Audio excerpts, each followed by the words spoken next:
Now we go to inference. So inference means inferring or assuming something without being told what exactly it is. So for example, let's say we set person here to maybe my name Sam, and we decide to check which type.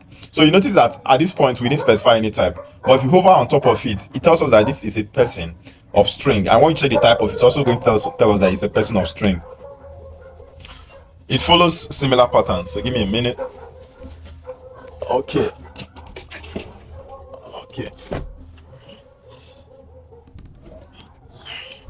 All right.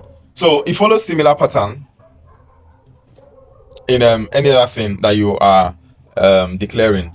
As long as you don't specify the type, it's going to infer whatever type that you've given. If I change this and make this an array and hover on top of it, you see it's telling us that this is an array of string because that is what you passed in. And if I add maybe a number here and hover on it, you see it's telling us that this is an array of string and numbers. Do you see an array of string and numbers? Now I didn't teach this at the previous part, but I think we're going to still reach to it. But you can combine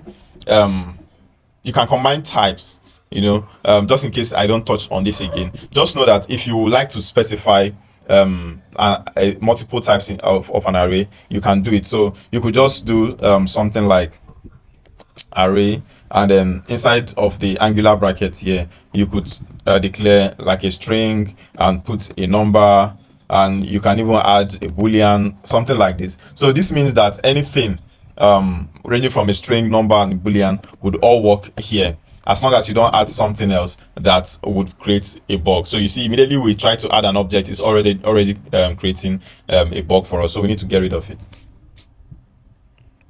So I think I've been able to cover what inference really mean.